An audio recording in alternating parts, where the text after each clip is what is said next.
네, 오바다서 1장 20절 또 하시겠습니다. 사로잡혔던 이스라엘의 많은 자손은 가나안 사람에게 속한 이 땅을 사르바까지 얻을 것이며 예루살렘에서 사로잡혔던 자들 곧 스바랏에 있는 자들은 네겝의 성읍들을 얻을 것이니라. 아멘. 예, 오늘 중심 성경 강의 오바다서 20번째 갈루트 포로라는 제목으로 말씀을 나누겠습니다.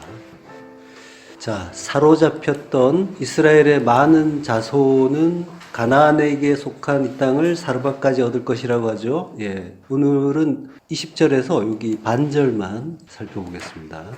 예, 사로잡혔던 이스라엘의 많은 자손이라고 하는데요. 이게 사로잡혔다라는 말이 명사예요. 형용사가 아니라. 그래서 갈루트라고 하는데요. 이게 유형, 유수, 유형지. 사로잡혀서 유배된다는 거죠. 유배된 자 또는 그 유배되는 일을 이야기하는 거죠. 예, 그리고 이제 가나안에 속한 이 땅을 사르밧까지 얻을 것이다. 그런데 사르밧은 이제 차르파트라고 합니다. 이게 이제 정년소, 재련소의 의미가 있어요. 이제 페니키아죠. 베니게 쪽 그 지방에 있는 도시고요.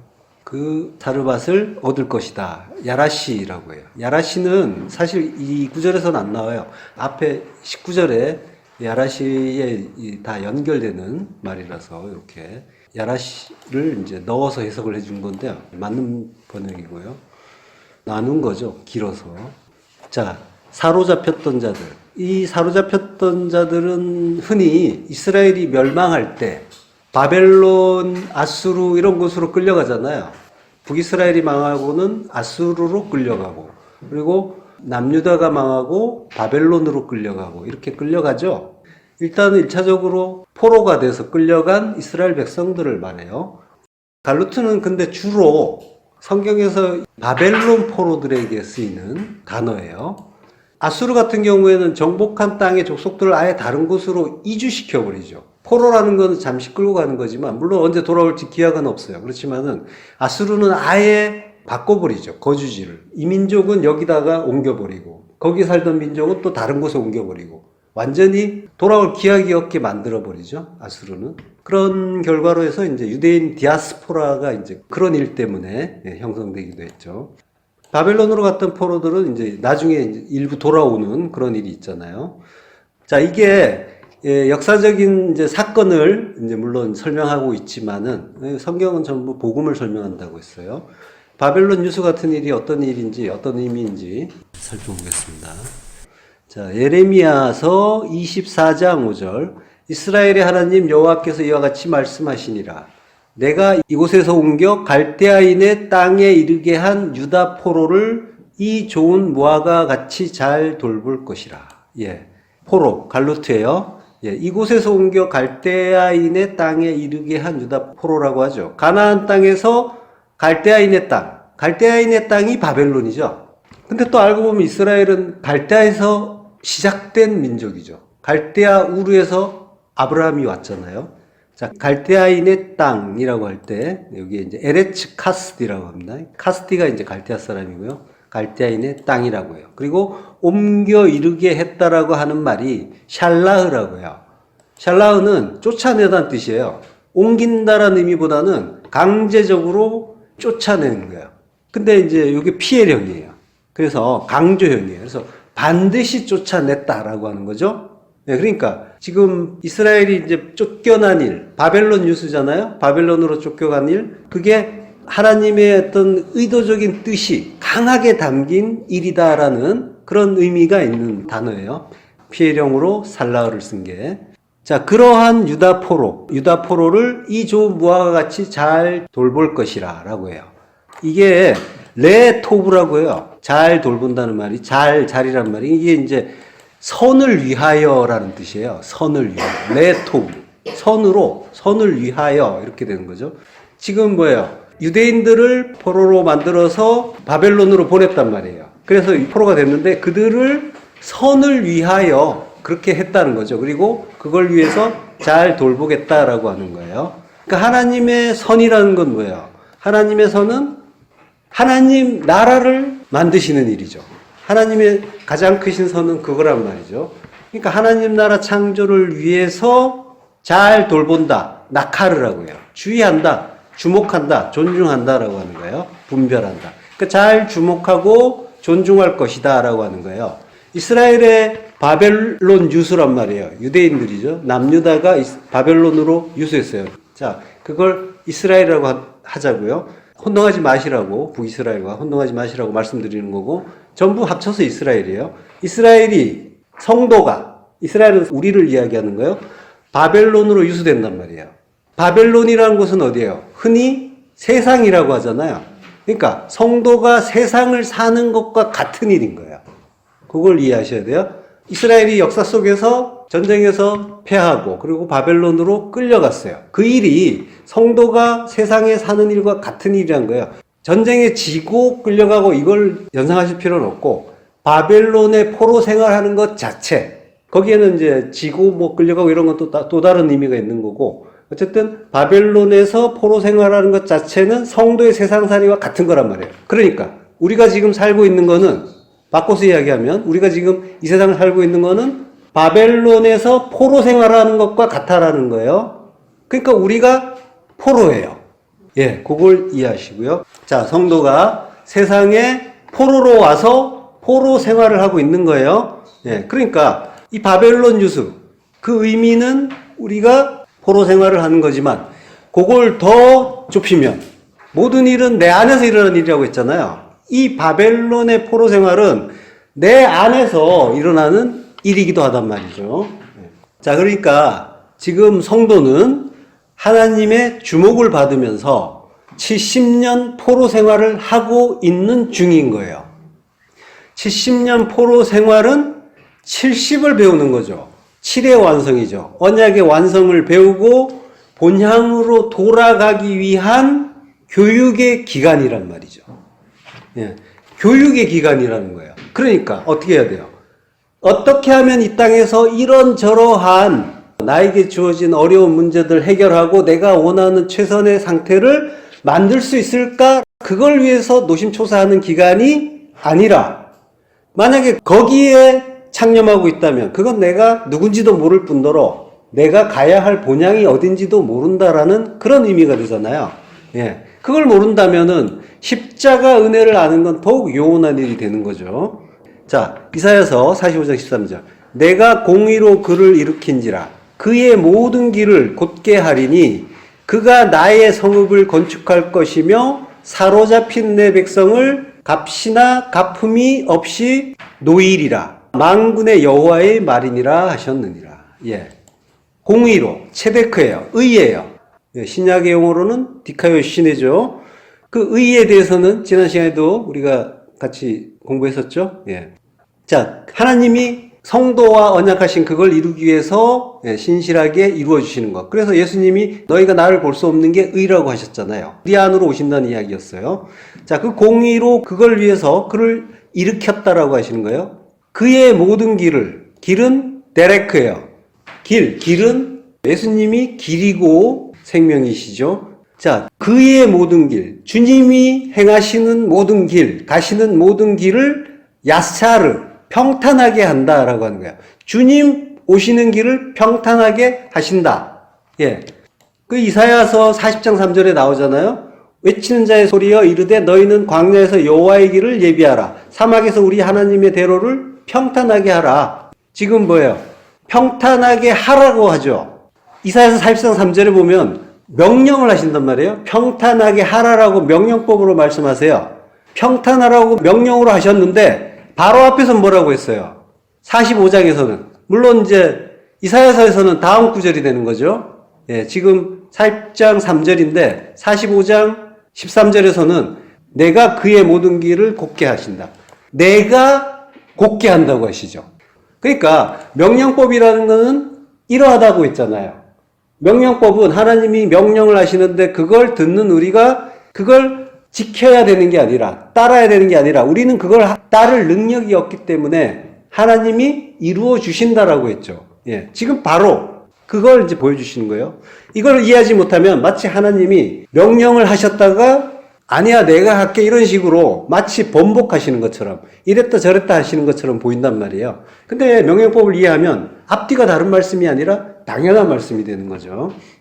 이사야서 49장 9절 내가 잡혀있는 자에게 이르기를 나오라 하며 흑암에 있는 자에게 나타나라 하리라. 그들이 길에서 먹겠고 모든 헐벗은 산에도 그들의 풀밭이 있을 것인즉 그들이 줄이거나 목마르지 아니할 것이며 더위와 볕이 그들을 상하지 아니하리니 이는 그들을 긍휼히 여기는 이가 그들을 이끌되 샘물 근원으로 인도할 것임이라. 예.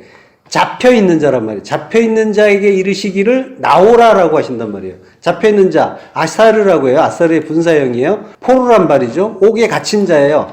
이스라엘이 바벨론 포로로 와 있는데 우리가 이 세상에 포로로 와 있는데 바벨론은 세상이고 세상은 세상인데 율법의 세상이란 말이에요. 세상이라고 하는 건 율법을 이야기하는 거예요. 진리를 모르는 이 세상의 율법이란 말이에요. 율법에 갇혔단 말이에요. 예. 세상에 갇혔다의 의미는 율법에 갇혔다라는 의미인 거예요. 율법이라는 건 뭐예요? 진리를 모르는 상태예요. 진리라는 거는 예수 그리스도의 그 십자가 복음, 모든 것이 하나님의 구원을 위한, 하나님 나라를 이루기 위한 선하신 뜻인데 그걸 내가 알지 못하면 그럼 내가 사는 세상은 율법의 세상이 되는 거고 내가 진리를 알면 내가 사는 세상은 하나님 나라가 되는 거란 말이에요. 예, 그게 내 안에서 이루어지는 거예요. 자, 진리 하는데 진리는 하나님 뜻 하나로 보는 거란 말이죠. 이스라엘이 바벨론의 포로가 된다는 건 지금 내가 십자가 죽음을 죽지 못하고 진리를 모른 채 두 마음의 율법의 상태로 살고 있는 그 상태를 말하는 거란 말이죠. 우리가 이스라엘이고 바벨론의 포로로 와 있다고 했어요. 그 포로로 와 있는 그거는 바로 지금 내가 율법의 상태로 살고 있는 그걸 설명해 주는 거란 말이에요. 그게 바벨론 포로예요. 내가 두 마음의 율법으로 현재 살고 있으면 나는 바벨론 포로란 말이에요. 자, 사무엘상 17장 34절. 그 블레셋 사람이 또 다윗에게 이르되 내게로 오라. 내가 내 살을 공중의 새들과 들짐승들에게 주리라 하는지라. 예. 블레셋 사람. 골리앗이죠? 골리앗라고 해요. 이게 포로란 뜻이에요. 골리앗. 이게 갈라에서 온 말이에요. 덮개를 벗기다, 폭로하다. 그리고 포로의 몸이 되다라는 뜻이에요.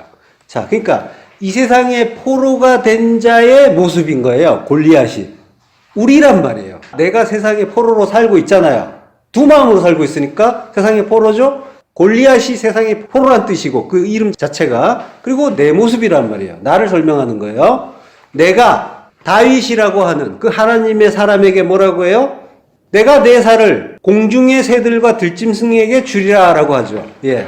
내가 이 세상에 포로된 자예요. 큰 자란 말이에요. 거인이란 말이에요. 자기 중심의 두 마음을 가진 그 율법주의자, 그가 큰 자고 거인이고 그를 어떤 인물 속에 우리의 특성을 담아서 보여주시는 거란 말이에요. 자, 그가 내 살을 공중의 새들과 들짐승들에게 준다라고 하죠. 살은 밧사르예요.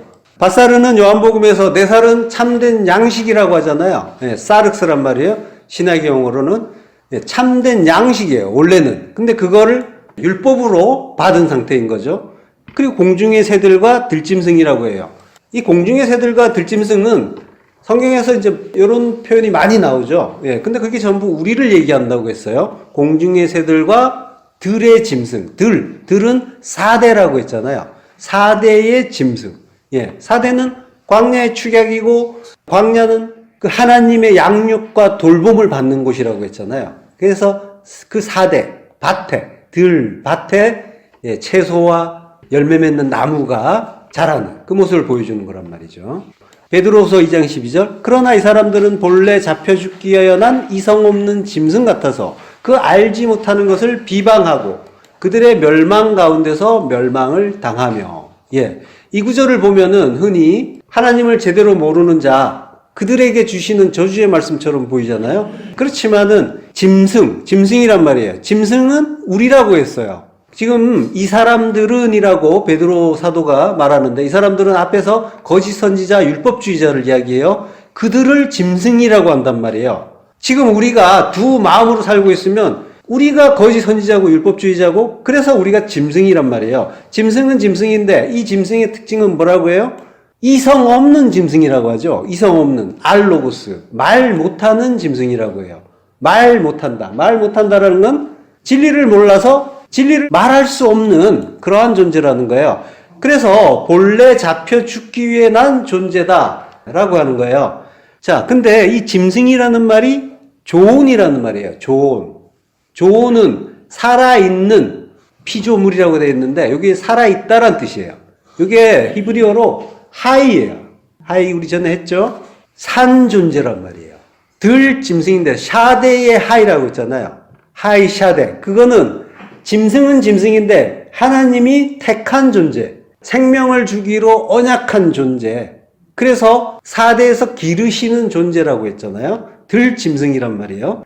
요한계시록 5장 8절 그 두루마리를 취하심에 네 생물과 24장로들이 그 어린 양 앞에 엎드려 각각 검은고와 향이 가득한 금 대접을 가졌으니 이 향은 성도의 기도드리라. 예, 네 생물이 나오죠. 네 생물이 조온이에요. 이게 하늘의 존재란 말이에요. 산 존재예요. 생명 있는 존재. 자, 히브리어로 하이라고 했죠. 창세기 1장 24절 하나님이 이르시되 땅은 생물을 그 종류대로 내되 가축과 기는 것과 땅의 짐승을 종류대로 내라 하시니 그대로 되니라. 예, 생물을. 이게 하이란 말이에요. 생물에서 생이. 그리고 땅의 짐승이라고 할 때 짐승도 하이예요. 생물은 네페시 하이라고 하고요. 그리고 땅의 짐승은 하이 에레츠라고 한단 말이에요. 자, 그러니까 이건 전부 우리를 이야기하는 거란 말이에요. 창세기 2장 19절 여호와 하나님이 흙으로 각종 들짐승과 들의 하이죠. 샤데의 하이예요. 그리고 공중의 각종 새, 들짐승과 공중의 새, 이게 계속 나오는 표현이에요. 예, 아담이 무엇이라고 부르나 보시려고 그것들을 그에게로 이끌어 가시니 아담이 각 생물을 부르는 것이 곧 그 이름이 되었더라. 예. 자, 그 생물들, 그 짐승들, 그리고 공중의 각종 새들, 이게 전부 우리라고 했어요. 우리에게 이름을 부르신다고 하죠. 이름을 지어서 주신단 말이에요. 근데 이름을 부르는데, 부르는 것이 이름이 되죠. 근데 그 이름이 쉔, 말씀이라고 했잖아요. 말씀을 부른다. 이게 선포한다는 뜻이라고 했잖아요. 말씀을 선포한다. 짐승들에게 말씀을 선포하는 거란 말이에요. 그러면 우리가 그 말씀을 받아서 산 존재가 되는 거죠. 자, 베드로 후서로 가서요. 본래 잡혀 죽기 위하여 난 이성 없는 짐승이라고 하는데 본래 잡혀 죽는다라고 하는데 잡혀 죽는다. 요 말이 할로시스예요. 요게 포로란 뜻이에요. 할로시스. 그러니까 본래 포로가 되고 지금 우리가 포로라고 했죠. 그러니까 포로가 된 이유가 뭐라는 거예요? 멸망을 받기 위해서다. 푸도라. 멸망, 파괴란 말이에요. 멸망하기 위하여 났다라고 하는 거죠. 겟나오. 근데 나아졌다라고 하는 거예요. 수동태예요. 나아진 존재다. 태어난 존재다. 이 세상에 온 존재다라고 하는 거예요. 그러니까 말씀이 없는 상태, 진리를 알지 못하는 상태로 세상에 와서 포로된 자로 살면서 무트타무트 십자가 죽음으로 십자가 멸망을 겪을 존재. 그가 하이란 말이에요. 조온이란 말이에요. 그가 언약을 받은 자, 산자란 말이에요. 이게 정확하게 성도의 실존을 설명해 주는 그런 내용이란 말이죠. 잡혀 죽기 위해서 본래 잡혀 죽기 위해서 난 이성 없는 짐승. 그 상태란 말이에요. 성도가. 예. 거기에서 하나님의 그 은혜로, 그리스도의 은혜로 말씀을 깨닫고 온전하게 산자로 나오는 거란 말이죠. 자, 그 알지 못하는 것을 비방하고 그들의 멸망 가운데서 멸망을 당한다 하죠. 예, 우리가 알지 못하는 것, 그걸 비방하고 있죠. 우리가. 바로 우리잖아요. 그 일을 하고 있잖아요. 예. 알지 못해서 비방하는데 알면 어떻게 해요? 기뻐하고 감사할 텐데 모르니까, 알지 못하니까 기분 나빠하고 속상해하고 스트레스 받고 그러고 있잖아요. 알지 못하는 것을 비방하는 거란 말이에요. 그게 내가 기분 나쁘다고 하는 거, 마음에 안 든다고 하는 거, 그게 하나님을 비방하는 일이란 말이에요. 왜냐하면 하나님이 주셨기 때문에. 모든 것은 하나님이 주시는 말씀이라고 했잖아요. 예. 우리가 열심히 진리를 알려고 하고 그래서 조금 안다고 해요. 그렇지만 일상에 주시는 하나님의 말씀에 대해서는 하나님의 뜻을 알지 못해서 왜 저에게 이런 일을 주십니까 하면서, 왜 내 인생에 저런 인간 붙여주셨어요 하면서, 그러면서 수시로 일과 사람을 통해서 말씀하시는 하나님의 그 말씀을 알아먹지 못하고 불평불만을 터뜨린단 말이에요. 요게 하나님 비방이란 말이죠. 블라스페메어, 중상하다, 비방하다, 모독하다. 중상 비방하는 거예요. 그가 마귀라고 하잖아요. 중상하는 자, 비방하는 자. 내가 마귀인 거예요. 블라스페메어를 신성 모독이라고 하죠. 마태복음 9장 3절 어떤 서기관들이 속으로 이르되 이 사람이 신성을 모독하는도다. 블라스페메어예요. 신성 모독이란 말이에요. 신성 모독은 하나님을 모독하는 거예요. 그러니까 하나님을 믿는다고 하면서 말씀으로 오시는 주님을 오해하고 지금 그러고 있죠. 서기관들이. 내가 그러고 있잖아요. 내가 하나님을 믿는다고 하는데 하나님이 말씀을 주시는데 일상의 모든 일들이 말씀이라고 했잖아요. 모든 것들이. 근데 그 말씀으로 주시는데 주님이 말씀으로 오셨잖아요. 근데 그 주님을 오해하고 있는 거란 말이에요. 그러면서 이건 신성 모독이야 하면서 비방하고 있단 말이에요. 이건 하나님의 뜻이 아닐 거야 라고 하는 거죠. 하나님이 오셔서 하나님의 뜻을 나타내시는데 이건 하나님의 뜻이 아닐 거야 라고 한다니까요. 그게 내가 마음에 안 들어요 하고 있는 거 일상에서 나에게 왜 이런 일이 생기는 거야? 하나님이 실수하셨나? 의아해 하잖아요. 어떤 일이 생길 때, 내 마음에 안 드는 일이 생길 때, 그때 이건 너무 나와는 어울리지 않는데 이건 뭔가 잘못된 것이 아닐까? 그런 의심을 하잖아요. 그러면서 결국은 하나님 나한테 왜 이러세요? 너무하십니다. 이러면서 원망 불평을 하는 거죠. 이게 말씀을 부정하는 거고 신성 모독이란 말이죠. 누가복음 22장 39절 달린 행악자 중 하나는 비방하여 이르되 내가 그리스도가 아니냐 너와 우리를 구원하라 하되 우리라고 했잖아요. 달린 행악자 십자가에 달려서 죽어가면서 하나님을 원망하는 존재. 우리가 그러고 있잖아요. 지금 우리는 본래 잡혀 죽기 위해서 십자가에 달려 죽기 위해서 왔단 말이에요. 근데 죽어가면서 이거 마음에 들어요 안 들어요 그러고 있잖아요. 이게 행악자들이 하나님을 그리스도를 비방하는 그 일이란 말이죠. 십자가에 달려 죽어가면서도 그 멸망 가운데 멸망을 당하면서 비방을 한단 말이에요. 이게 성도의 실존이에요. 그러한 존재라는 걸 이해하자는 거예요.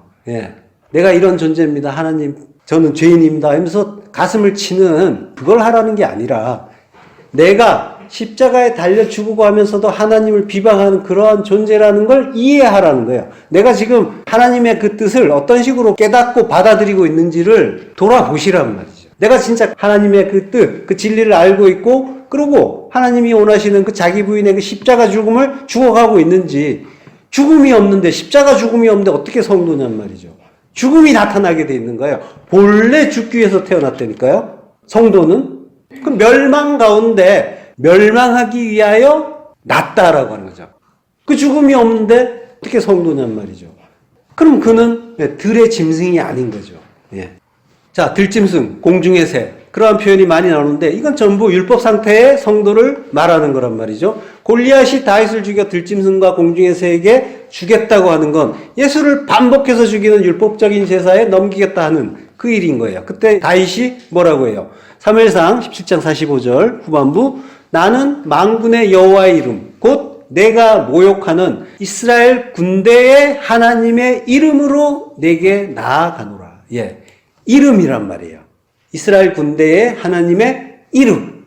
수식이 많은데 결국은 이름이에요. 이름은 셴, 말씀이라고 했잖아요. 분석된 그 말씀, 레마의 말씀으로 간다라고 하는 거죠. 레마의 말씀으로 세상에 포로된 그 율법의 큰 자인 나 골리앗에게 주님이 오시는 거란 말이죠.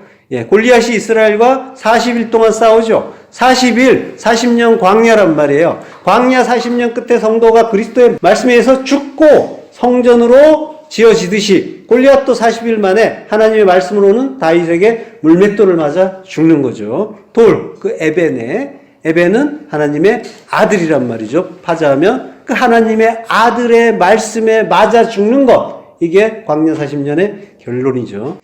물매로 던진다는 말은 칼라예요. 칼라가 투석기로 쏟아 던지다라는 뜻이면서 새기다 조각하다라는 뜻이에요. 말씀을 새겨준다라고 하는 거예요. 다윗이 던진 돌이 어디에 박혀요? 골리앗의 이마에 박히죠. 골리앗의 이마, 포로된 자의 이마에 말씀이 박히는 거예요. 그 에벤, 하나님의 아들이 박히죠. 하나님의 아들은 말씀으로 오셨으니까 말씀이 박히는 거란 말이에요. 요한계시록 14장 1절 또 내가 보니 보라 어린 양이 시온산에 섰고 그와 함께 14만 4천이 서 있는데 그들의 이마에는 어린 양의 이름과 그 아버지의 이름을 쓴 것이 있더라. 예, 이름이란 말이죠. 이마에 말씀이 박혀 골리앗이 죽고 우리가 죽는 거예요. 골리앗으로 죽는 거예요. 그리고 14만 4천으로 사는 거예요. 그 아들들이, 그렇게 산 아들들이 어린 양 예수 그리스도와 함께 시온산 성전에 서는 거란 말이죠. 히스테미, 선다라고요. 선 것이 십자가, 스타우로스죠. 히스테미에서 스타우로스가 나오는 거예요. 그 단어가. 그러니까 십자가로 서는 거란 말이에요.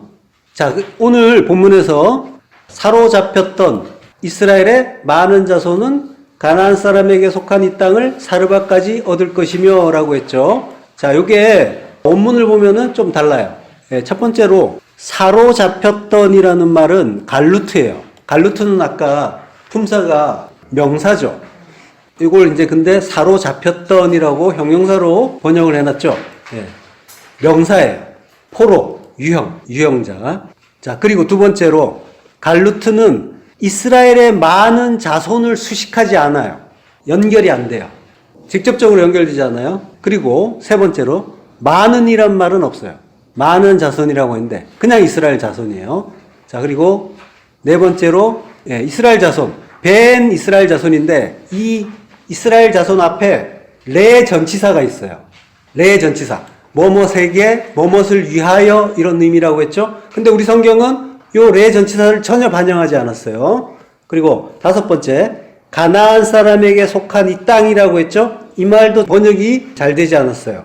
이스라엘 자손과 가나안 사람 사이에 아셰르라는 관계 대명사가 있어요. 해석을 하면 가나안 사람인 이스라엘 자손이에요. 가나안 사람인 이스라엘 자손. 아셰르가 가운데 있기 때문에 이스라엘 자손이 앞에 나오고 아셰르 그리고 가나안 사람 나온단 말이에요. 그러니까 가나안 사람과 이스라엘 자손이 동격이에요. 이스라엘 자손을 설명해 준단 말이에요. 그 아셰르 절이. 자, 여섯 번째로 이 땅이란 말은 갈루트하고 붙어 있어요. 포로란 뜻이죠. 그러니까 갈루트와 연경으로 붙어 있으니까 이 땅의 포로가 되는 거죠. 자, 그러니까 땅은 뚝 떨어져서 해석이 되어 있는데 이게 갈루트와 붙어 있다는 거고, 그리고 일곱 번째로 이 땅이란 말 자체도 땅이 아니에요. 헬이에요. 헬이라고 하는데 이거는 성벽 요새라는 뜻이에요. 자, 이렇게 돼 있는데, 자, 한 문장 안에, 물론 이제 한 문장도 아니죠. 반문장인데, 반문장 안에 7가지 정도의 수정해야 될 부분들이 있어요. 자, 이해되셨죠? 간단하게 다시 한번.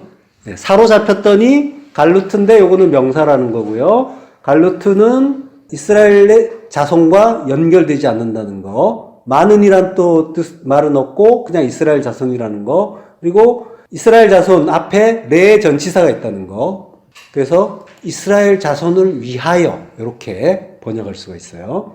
그리고 다섯 번째로 가나안 사람에게 속한 이 땅은 전혀 아니고 이스라엘 자손과 가나안 사람에게 아세르라는 관계대명사가 있어서 가나안 사람인 이스라엘 자손이라고 이제 해석할 수가 있고요. 그리고 땅이 아니라 헬, 성벽 요새죠. 요게 갈루트하고 붙어 있어요. 그래서 이 성벽에 또는 요새의 포로 이렇게 이제 되는 거예요. 자, 그러면 요거 전체를 이 부분을 직역을 하면요.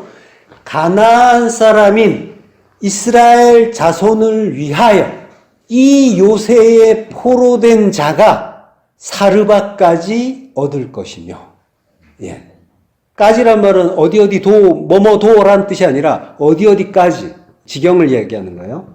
사르바까지, 아드 사르바시니까 사르바까지 얻을 것이며, 야라시 얻는다, 상속받는다. 예. 자, 그러니까 이스라엘이 얻는 게 아니에요. 중요한 건 이스라엘이 얻는 게 아니라, 예, 이스라엘은 가나안이 된 이스라엘이에요. 그를 위해서 어떤 사로잡히는 자, 포로가 되시는 어떤 자가 이 땅을 얻는다라고 하는 거죠. 예, 이렇게 되어 있는 거예요. 이게 비슷하죠. 지난 시간에 베냐민이 길앗을 얻는다고 했을 때 베냐민은 진리의 아들이라고 했잖아요. 진리의 아들은 예수 그리스도시라고 했잖아요. 같은 맥락이란 말이에요. 예. 자, 이스라엘은 하나님의 은혜로 출애굽을 했어요. 그리고 가나안 땅에 들어갔어요. 그런데 가나안 족속을 다 쫓아내지 못했고, 그리고 그들이 만들고 사용하던 그 문물들을 받아들였죠. 철병거 같은 것들 좋다고 하면서 그걸 받아들이고 그걸로 자기 힘을 삼았단 말이에요. 예. 이거 있으면 굳이 하나님께 매달리지 않아도 내 힘으로 해결할 수 있겠네? 했단 말이에요. 그 문제 해결 그 자체를 이야기하는 게 아니라 마음의 지향을 이야기하는 거란 말이에요. 지금. 하나님이 아니라 자기를 중심으로 모든 걸 보았다는 얘기예요. 그러다가 어떻게 됐어요? 수시로 외적들에게 얻어터지고 마침내 멸망했단 말이죠. 근데 그 이스라엘을 우리가 그 은혜도 모르는 나쁜 놈들, 어리석은 놈들이라고 욕할 수 있나요?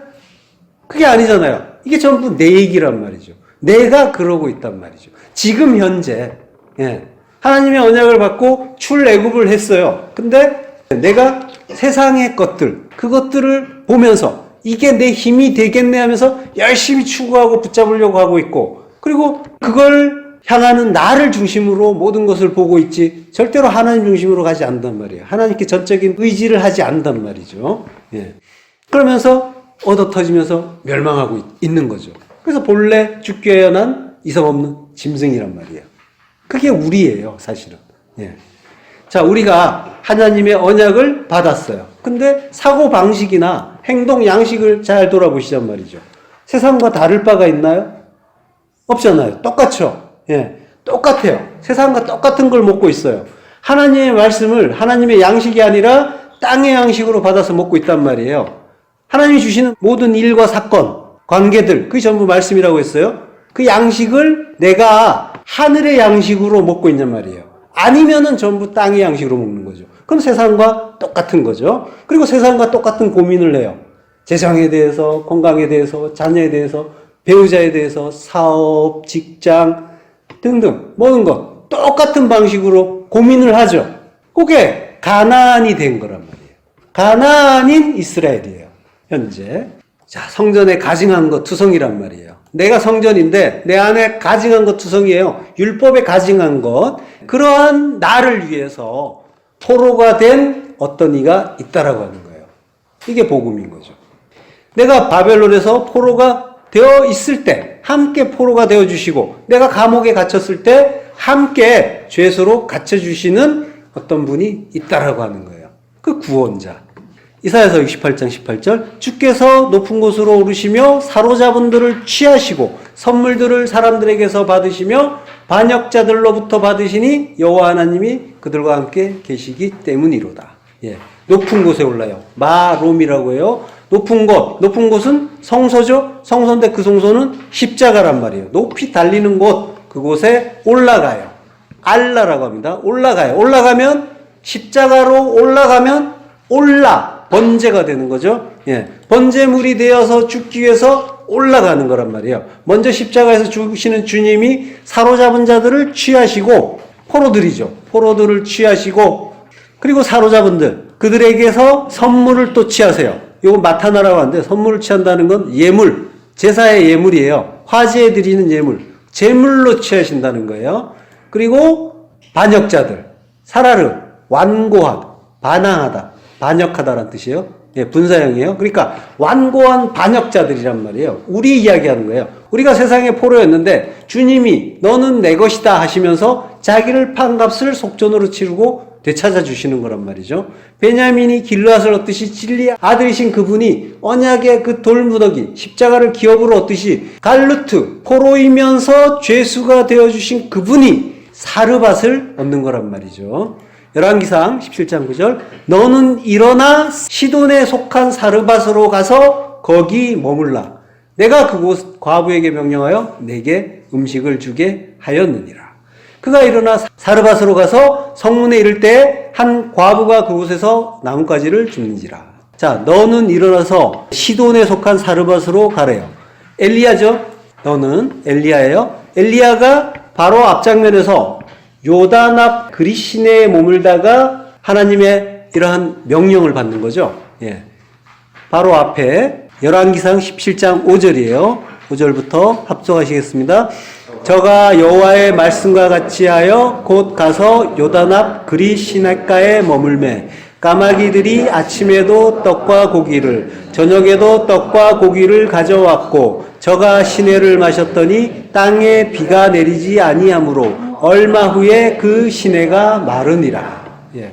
자, 이스라엘이 3년 반의 가뭄을 겪는 그 이야기가 나오죠. 한때, 두때, 반때. 1260일, 42달, 40년 광야란 말이에요. 자, 우리가 인생 내내 율법에 매여 있죠. 그게 물이 없는 상태, 마르는 상태, 진리가 없는 상태인 거예요. 요단 앞 그리시네라고 하죠. 요단, 야르덴이에요. 내려오신 분, 예수 그리스도. 생수의 강으로 우리에게 내려오시는 분이 앞이에요. 파님. 그분을 파님으로 보면 그리시네, 케리트. 그리시 케리트예요. 케릿은 카라테에서 온 거예요. 잘라내다, 베어넘기다, 언약을 자르다, 언약을 맺다. 자, 그 시내가 말라버리죠? 진리를 깨닫지 못하는 게 분리된 상태다. 언약에서 잘라내진, 끊어진 상태다라는 걸 가르쳐 주시는 거예요. 자, 거기에서 까마귀로부터 양식을 건네받아요. 까마귀, 오레브예요. 오레브, 에레브와 같은 말이에요. 저녁이에요. 율법이에요.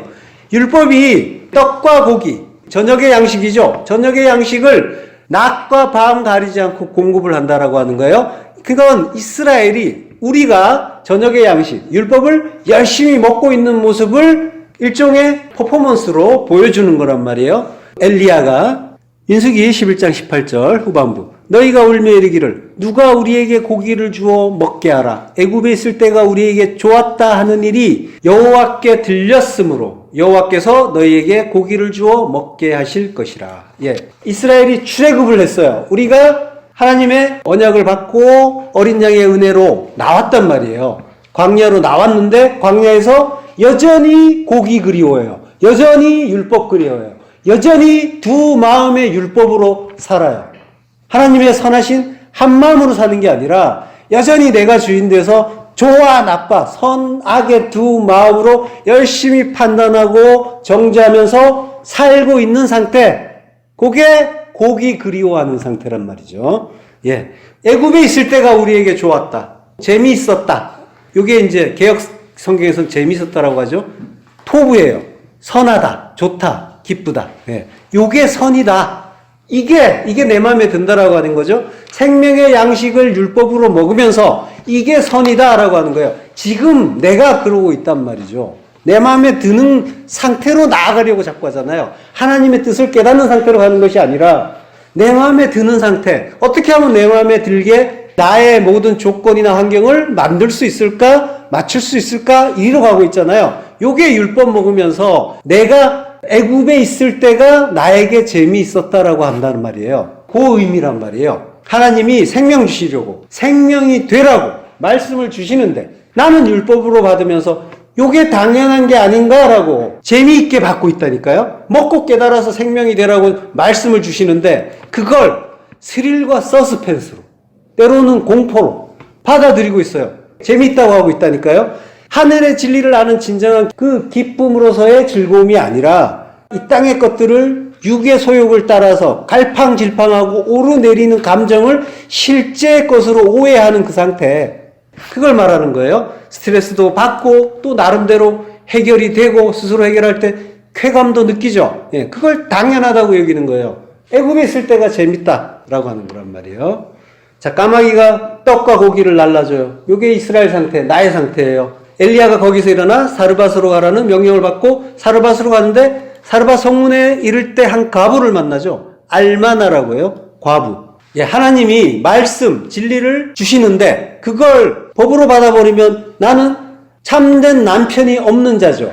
율법의 남편이 있는 자죠. 그와 헤어지게 해주시면 그러면 나는 과부가 되는 거죠. 그러니까 성도는 필연적으로 과부란 말이에요. 일단은 과부가 돼야 되는 거예요. 거기에서 진짜 신랑을 만나는 거란 말이에요. 그리스도를. 예. 그 애굽에서 나온 상태, 그게 과부의 상태인 거예요. 강야를 도는 상태가. 자, 성문에 이른다고 하죠. 성은 이제 이르라고 하죠. 예, 성이란 말이에요. 성전을 이야기해요. 그리고 이제 성문이란 말이 나오는데요. 자, 성문에 이른다라는 표현이 누가복음에서도 예수님이 나인성으로 가실 때 비슷한 표현이 나와요. 누가복음 7장 11절부터 16절까지 합독하시겠습니다. 그 후에 예수께서 나인이란 성으로 가실새 제자와 많은 무리가 동행하더니 성문에 가까이 이르실 때에 사람들이 한 죽은 자를 메고 나오니 이는 한 어머니의 독자요 그의 어머니는 과부라. 그 성에 많은 사람도 그와 함께 나오거늘 가까이 가서 그 관에 손을 대시니 맨 자들이 서는지라. 예수께서 이르시되 청년아 내가 네게 말하노니 일어나라 하시매 죽었던 자가 일어나 앉고 말도 하거늘 예수께서 그를 어머니에게 주시니 모든 사람이 두려워하며 하나님께 영광을 돌려 이르되 큰 선지자가 우리 가운데 일어나셨다 하고 또 하나님께서 자기 백성을 돌보셨다 하더라. 예. 자, 그 엘리야도 사르밧 과부의 아들이 죽으니까 그 아들을 살려주죠. 지금 같은 이야기를 하고 있는 거예요. 그 후에 예수께서 나인이라는 성으로 가신다라고 해요. 나인성으로 간다라고 하는데 나인성이란 말은 기쁨이란 뜻이에요. 이게 히브리어로 나임이에요. 근데 우리 구약 성경에는 안 나와요. 그래서 제가 그 문자 자체는 소개를 못 해드렸는데 기쁨이란 뜻이고 이게 이제 나사렛에서 한 8km 떨어진 그런 도시예요. 그 후에라고 하죠. 그 후에. 여기 헥세스란 말이에요. 그 다음에라는 뜻인데 이게 성경에 5번 나와요. 5번 나오는데 여기에서만 그 다음에라고 해석을 하고 나머지 4번은 이튿날이라고 해요. 헥시스라는 말은 앞의 사건과 뒤의 사건이 연관이 있다라고 하는 거예요. 그때 헥세스라는 말을 쓰는 거예요. 자, 사도행전 27장 18절을 보면요. 우리가 풍랑으로 심히 애쓰다가 이튿날 타공들이 짐을 바다에 풀어버리고 라고 하죠. 이게 앞뒤 사건이 서로 다르죠. 완전히 다른 사건인데 다르지만 연관이 있죠. 관련이 있어요. 이럴 때 쓰는 말이 엑시트예요. 자, 그러면 이 누가복음에서는 앞에 어떤 사건이 있는데 그게 이것과 무관하지 않다라는 거죠. 예, 앞에 사건은 백부장의 종을 고쳐주는 사건이 나와요. 그러니까 백부장의 종을 고쳐주는 이야기와 과부의 아들을 살린 이야기, 요게 서로 관련이 있다라고 하는, 그걸 이제 성경 기자가 암시하고 있는 거예요. 자, 성으로 오죠? 성은 성전이에요. 성문에 가까이 이르실 때라고 해요. 자, 열왕기상에서도 성문에 이를 때라는 표현이 있었죠? 성은 우리의 성전을 뜻하죠. 우리라는 성전. 그러면 문은 우리라는 성전의 문이 되겠죠. 창세기 18장 1절. 여호와께서 마므레에 상수리 나무들이 있는 곳에서 아브라함에게 나타나시니라. 날이 뜨거울 때에 그가 장막 문에 앉아 있다가 눈을 들어본즉 사람 셋이 맞은편에 서 있는지라. 그가 그들을 보자 곧 장막 문에서 달려나가 영접하며 몸을 땅에 굽혀라고요. 예.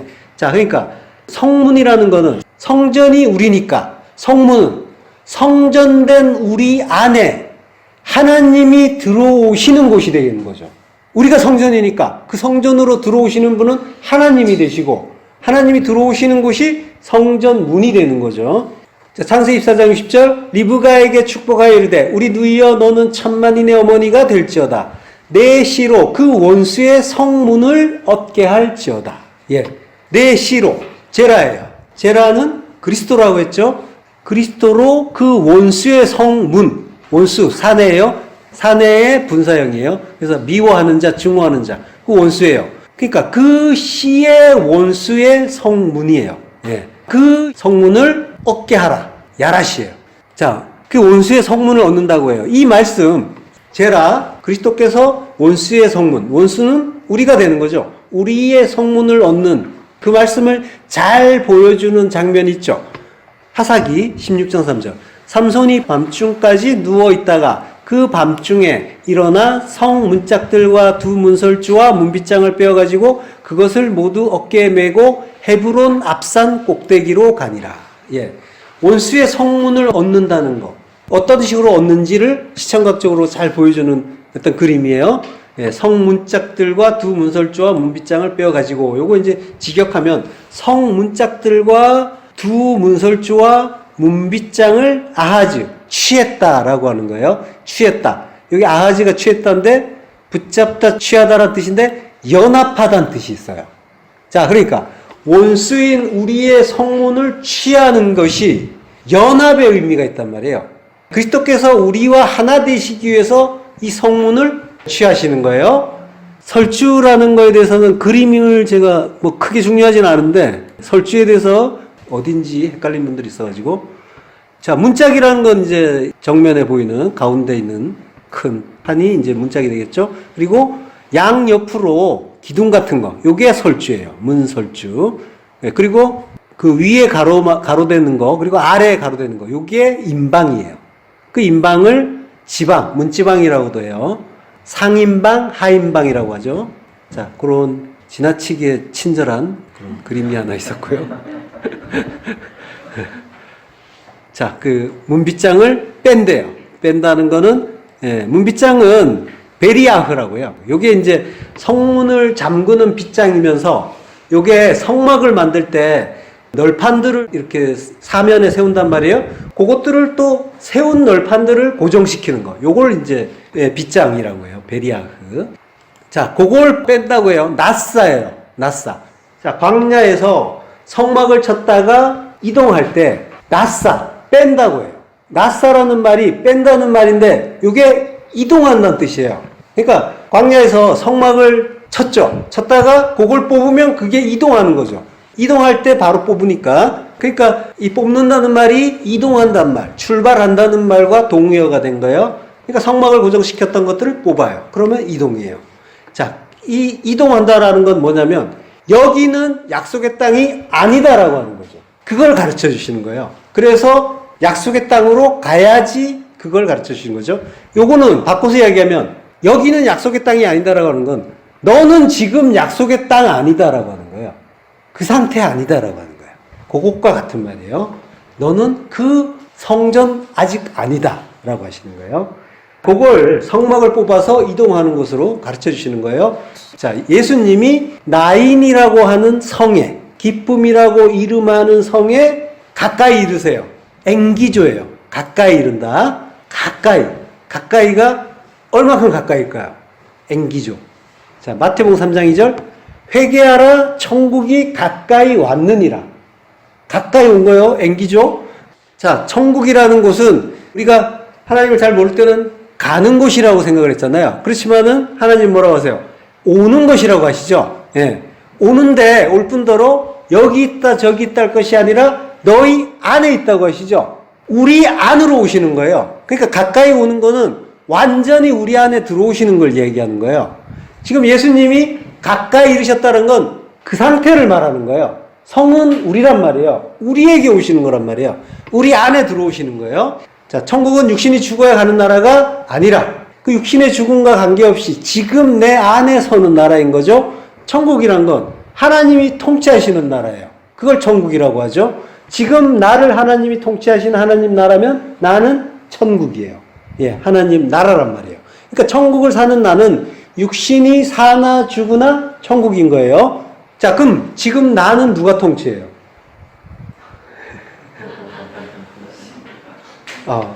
신뢰되는 질문을 했나요? 예, 하나님이 통치하시죠. 예. 자, 하나님 통치하시는 하나님 나라란 말이에요. 예, 그러면 하나님이 통치하시는 하나님 나라라면 나는 지금 어떤 나라예요? 나는 사랑과 희락과 평강의 나라죠. 그럼 내 상태 어때요? 사랑과 희락과 평강이 항상 진동치 않고 있느냐 말이죠. 예. 내가 통치하는 나라면 그 반대겠죠? 두 마음을 따라서 희로애락의 감정이 파도를 치는 그런 나라겠죠. 예. 자, 천국은 영원한 현재란 말이에요. 사랑과 희락과 평강의 통치가 영원한 거란 말이야. 거기가 천국이에요. 그 상태가 영원한 거야. 영혼은 그런 곳이에요. 그래서 천국이고요. 자, 회개하라, 천국이 가까이 왔다. 직역하면 회개하라. 왜냐하면 천국이 가까이 왔기 때문이다. 이미 가까이 왔어요. 완료형이에요. 가까이가 내 안이라고 했잖아요. 천국이 올 것이다가 아니에요. 미래의 어느 날 내가 그 나라에 들어갈 수 있을까 없을까 이런 고민하는 차원이 아니라 천국은 이미 내 안에 와 있는 거예요. 성도 안에 온 거예요. 이미 가까이 왔어요. 주님이 내 안에 오신 거예요. 함께 계신 거란 말이에요. 그렇게 가까이 온 거예요. 주님이 가까이 왔으니까 어떻게 하라고요? 회개하라.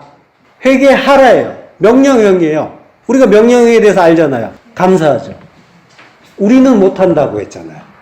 근데 주님이 해주신다고 했죠. 이게 명령법이잖아요. 자, 회개하라. 메타노에예요.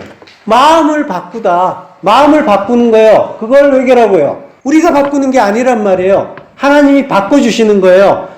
두 마음을 한 마음으로 바꾸는 걸 회개라고 하는데, 마음을 바꾸는 거니까 우리가 두 마음인데 그 선하게 두 마음을 하나님의 한 마음으로 바꾸는 거잖아요. 바꿔라, 바꾸라고 하시는데 명령인데, 하나님의 명령은 우리가 하는 게 아니라 하나님이 행하신단 말이죠. 복음은 이런 거란 말이죠. 전적인 은혜란 말이에요. 그 은혜 알고 기뻐하고 감사하는 게 복음이란 말이죠. 의무를 지고 힘들게 괴롭게 뭔가를 행하는 게 아니란 말이에요. 우리가 할 수 없어요. 그래서 하나님이 새 영을 부어주세요. 그래서 새 마음을 주신다고 하시잖아요. 그래서 굳은 마음을 제거하고 부드러운 마음을 주신다고 하시는 거죠. 이게 회개예요. 하나님이 다 이루어 주시는 거예요. 우리가 하는 게 아니란 말이죠. 영을 주신단 말이에요. 새 영을 부어서. 하나님의 새 영을 부어서 새 마음 주시는 거예요. 우리는 그걸 알자는 거예요. 그 은혜 알고 기뻐하고 감사하자는 거예요.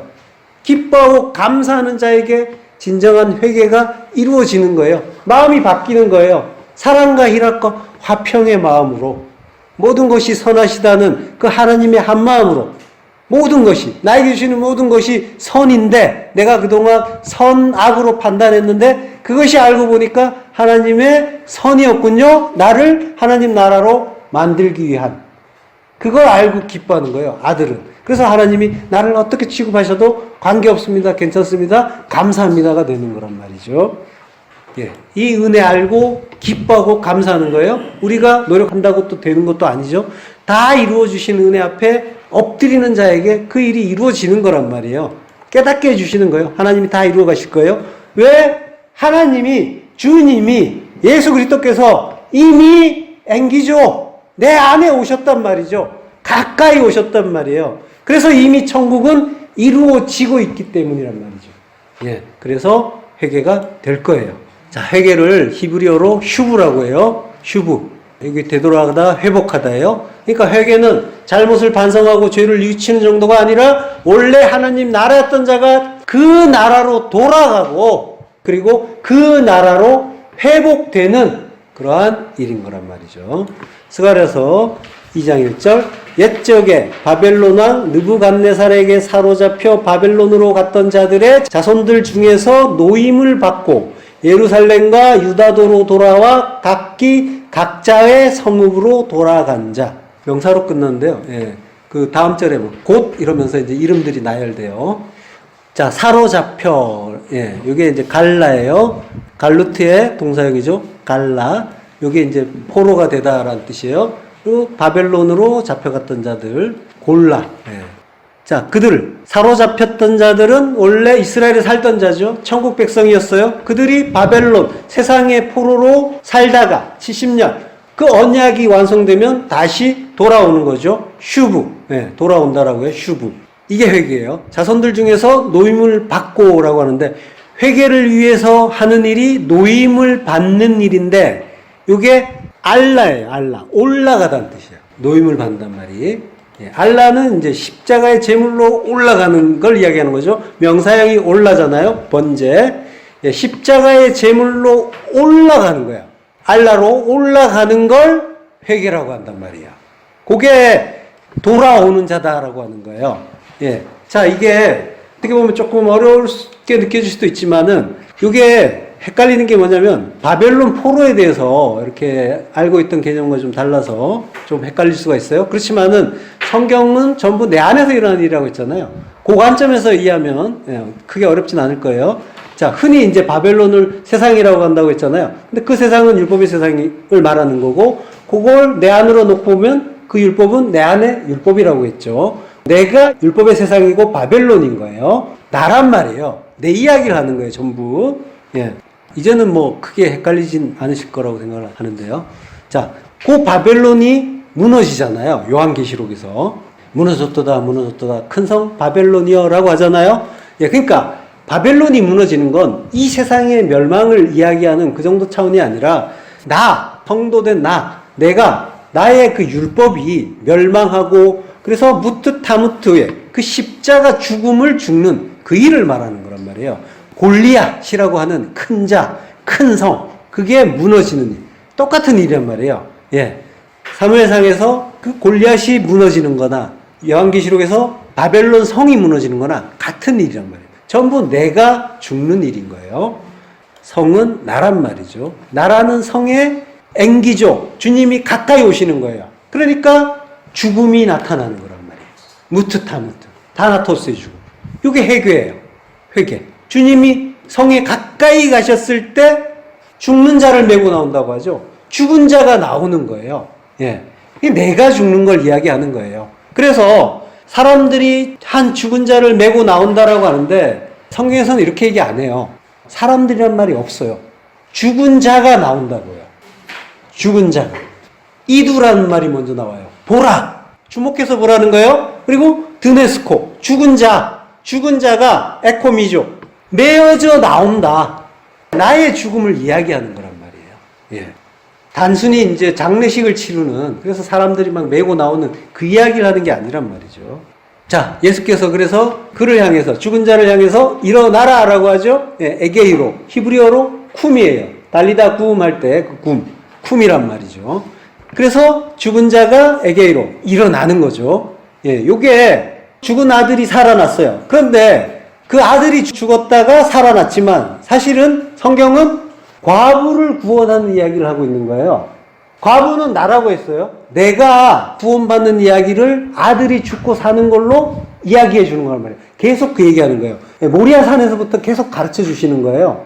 이삭이 죽고 부활하는 것. 죽지는 않았지만 죽은 거는 다름없죠. 죽고 다시 사는 것. 그걸로부터 시작을 해서 계속 아들이 죽고 사는 것. 예수께서 죽고 그리스도로 사는 게 너의 구원이다라는 걸 계속해서 말씀해 주시는 거란 말이에요. 자, 백부장 이야기와 나인성 과부 이야기가 서로 연관이 있다고 했죠. 백부장의 이야기에서 종이 이제 병들어서 죽게 됐다고 하는데 종을 둘로스라고 해요. 근데 병행 구절을 보면은 마태복음에서는 파이스라고 해요. 파이스는 아들이라고도 해요. 아들이라고도 하고 종이라고도 해요. 자, 그러니까 종이면서 아들인 분. 예수 그리스도를 가리키는 거란 말이에요. 예. 종이면서 아들인 분. 주님이 죽고 부활하면서 이방인인 백부장과 과부인 내가 사는 그 이야기를 해주시는 거란 말이에요. 예, 율법의 아들이 죽는 게 바벨론이 무너지는 일이죠. 율법의 아들이 죽고 진리의 아들로 부활하면 신랑이 없던 과부였던 내가 거룩한 성 예루살렘으로 그리스도의 신부로 다시 살아나는, 구원받는 그 이야기인 거예요. 우리가 성도가 다 과부란 말이죠. 율법의 신랑과 사별한 자들이에요. 그래서 그리스도라는 신랑을 간절히 소망하는 자. 그래서 결국은 만나는 자인 거예요. 사르밧 아들이 죽고 부활함으로써 우리가 구원을 받는 거예요. 자, 사르밧을 말할 때 시돈에 속한 사르밧이라고 하죠. 요게 아까 이스라엘 자손과 그게 가나안인 이스라엘 자손이라고 했죠. 그것처럼 아셰르라는 관계대명사로 연결되어 있어요. 사르밧, 차르파트죠. 차르파트, 아셰르, 시돈이라고 되어 있어요. 그러니까 시돈인 사르밧이라고 해요. 시돈과 사르밧이 동일시되고 있는 거예요. 시돈이라는 말은 낚시질 한다는 뜻이에요. 자, 그러니까 사로잡힌 자. 포로로 우리 안에 오신 그 사로잡히신 분이 우리라고 했고 예수 그리스도시라고 했어요. 그 사로잡힌 자, 포로로 우리 안에 오신 분이 말씀을 선포해 주세요. 그러면 그 말씀으로 우리가 저주의 바다에서 헤엄치던 물고기였단 말이죠. 여기가 좋사오니 하면서 여기가 재밌습니다 하면서 열심히 헤엄치던 꼬리 힘으로 자기 힘으로 헤엄치던 우리를 그 말씀으로 낚아주시는 거죠. 그러면은 우리가 그 낚시에 의해서 살아나는 거죠. 예. 베드로전서 3장 19절 그가 또한 영으로 가서 옥에 있는 영들에게 선포하시니라. 우리가 갇혀 있는데 주님이 포로된 자가 되셔서 역시 옥으로 오시는 거란 말이에요. 주님이 이스라엘이 유대주의 율법주의에 사로잡혀 있을 때 십자가에 자기 몸을 붙잡히시고 죽어주시고 그것처럼 여전히 율법의 감옥에 갇힌 나에게 오셔서 진리를 밝혀주시는 거란 말이에요. 선포하시는 거란 말이에요. 선포하시는 게 말씀을 주시는 거란 말이죠. 말씀이신 주님이 성육신하시고 이스라엘에 오신 일은 지금 영으로 내 안에 오신 일, 그 일의 모형인 거란 말이죠. 같은 일이에요. 다 같은 일이에요. 이스라엘이 바벨론의 포로로 잡혀간 일이나 유대인들이 율법주의에 붙잡힌 일이나 다 같은 일이에요. 그리고 마찬가지로 지금 내가 일상을 두 마음의 율법으로 사는 것까지 똑같은 일이란 말이에요. 예. 그게 포로된 일인 거예요. 그 말씀으로 내 안에 오신 그분을 깨닫지 못하는 것이 주님이 포로가 된 그 일과 같은 거란 말이에요. 내가 현재 지금 그 말씀, 모든 것이 말씀이라고 했는데 그 말씀을 내가 깨닫지 못하고 있으면 그러면 말씀으로 오신 주님이 내 안에서 자유로 진리로 나오지 못하고 계신 것과 같은 거예요. 그래서 그분이 포로된 상태인 것과 같은 거란 말이죠. 자, 누가복음 4장 18절 합독하시겠습니다. 주의 성령이 내게 임하셨으니 이는 가난한 자에게 복음을 전하게 하시려고 내게 기름을 부으시고 나를 보내사 포로된 자에게 자유를, 눈먼 자에게 다시 보게 함을 전파하며 눌린 자를 자유롭게 하고 주의 은혜를 전파하게 하려 하심이라 하였더라. 예, 그걸 위해서 주님이 우리 안에 포로가 되심을 감수하면서 오시는 거란 말이죠. 우리는 그분의 그 은혜의 해를 깨닫고 그리고 그 은혜의 해를 전파하는 자가 되는 거죠. 그래서 나에게서 진리가 깨달아질 때 나는 자유가 되는 거예요. 그러면 그 주님이 나를 자유케 하신 게 되는 거고 주님의 그 자유가 나를 통해서 전파가 되는 거죠. 그분이 선포하시는 그 말씀에 낚여서 잘 시험받고, 사르밧이라는 말 자체가 차라프에서 온 말이에요. 이게 정련소, 재련소라는 의미인데 이게 시험하다라는 뜻이 있단 말이에요. 그러니까 우리가 사르밧에서 시험받고 그리고 주님의 말씀에 의해서 낚이는 거란 말이에요. 그래서 잘 시험받고 재련되어서 육으로 죽고 영으로 부활해서 진리로 자유케 되는 참 생명의 아들이 다 되는 거란 말이죠. 그 아들 되시기를 축원합니다. 기도하겠습니다. 네, 하나님 은혜를 감사합니다. 저주의 바다에 갇혀서 내 꼬리 힘으로 열심을 내는 것이 이게 잘하는 일인 줄 알았고 또 옥에 갇힌 줄도 모르고 두 마음으로 판단하고 정죄하는 것이 재미있고 당연한 일인 줄 알았습니다. 이렇게 포로된 우리 안에 오셔서 함께 사로잡혀 주시고 함께 죽고 부활해 주시니 감사합니다.